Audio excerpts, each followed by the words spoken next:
Hello friends, welcome back to my channel. तो आज के इस वीडियो में हम जानने वाले हैं डीएलसी के बारे में, यानी कि डिफरेंशियल ल्यूकोसाइट काउंट के बारे में। और इसमें हम जानेंगे कि हीमोग्लोबिन क्या है, उसका रेंज क्या है हमारे बॉडी में। तो ये छोटा सा टॉपिक है, लेकिन इससे भी क्वेश्चन जो है आपको एग्जाम्स में आ सकते हैं। तो जानते हैं कि डीएलसी क्या है। तो डीएलसी का फुल फॉर्म सबसे पहले आपको याद करना है, differential leukocyte count. Leukocyte white blood cells को कहते हैं मेनली, ठीक है। तो मेनली डीएलसी में क्या क्या होते हैं, क्या क्या आप देखते हैं। तो न्यूट्रोफिल देखते हैं। तो न्यूट्रोफिल का रेंज कितना होता है नॉर्मली, तो 40 से 75 यानी 40 to 75%। लिम्फोसाइट्स का क्या होता है, तो 20 to 45%। तो ये सारे परसेंट में हैं, तो आपको ये याद रखना है। सबसे ज़्यादा न्यूट्रोफिल होता है 40 to 75%। दूसरा होता है लिम्फोसाइट्स जो कि 20 to 45% होते हैं।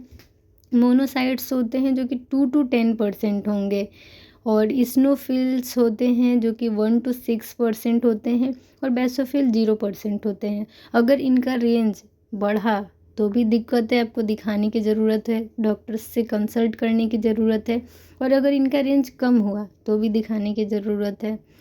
तो मेनली जो है एबनॉर्मल रिजल्ट अगर इसका होता है, अगर बढ़ गया या घट गया, तो मेनली क्या क्या चीज़ें हो सकती हैं। तो ये मेनली इंडिकेट करता है इन्फेक्शन, इन्फ्लेमेशन को। हमारे बॉडी में इन्फेक्शन तो नहीं है, इन्फ्लेमेशन तो नहीं हो गया। तो ये सारी चीज़ें इससे पता चल जाती हैं।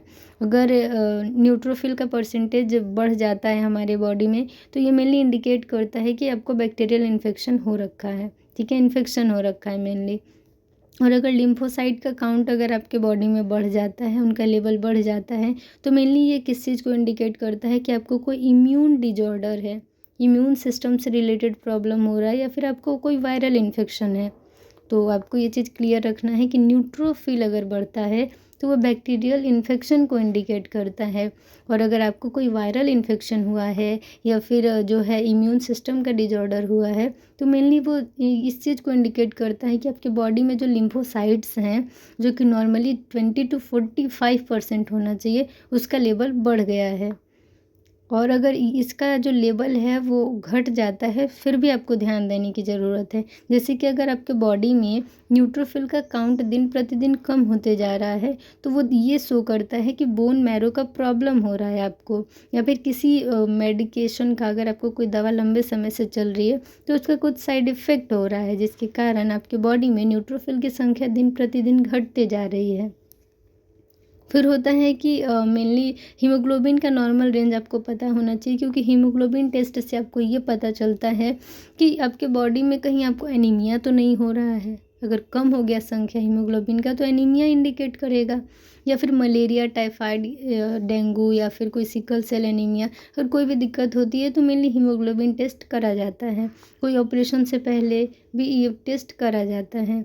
तो मेनली बहुत सारे कारणों से ये टेस्ट किया जाता है, तो इसका नॉर्मल रेंज आपको पता होना चाहिए।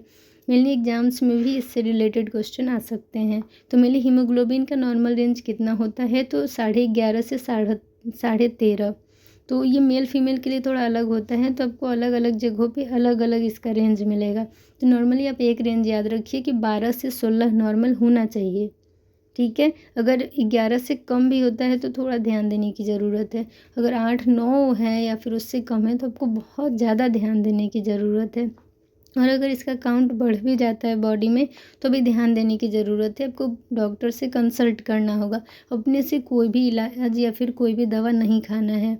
आप अपना डाइट मेंटेन कर सकते हैं, लेकिन अपने से कोई मेडिकेशन स्टार्ट करने से पहले आपको प्रिस्क्रिप्शन लेना ज़रूरी है। तो इस वीडियो को यहीं पे एंड करते हैं। ये छोटी छोटी वीडियो जो हैं आपको बहुत ज़्यादा हेल्प करेंगी आपके हेल्थ को सही रखने में और आगे की बीमारियों से बचाव करने में। तो धन्यवाद, मिलते हैं नेक्स्ट वीडियो में नए नए टॉपिक के साथ। अगर कुछ भी डाउट, कुछ भी कन्फ्यूज़न है, तो आप कमेंट सेक्शन में बेझिझक कमेंट कर सकते हैं। तो थैंक यू, बाय।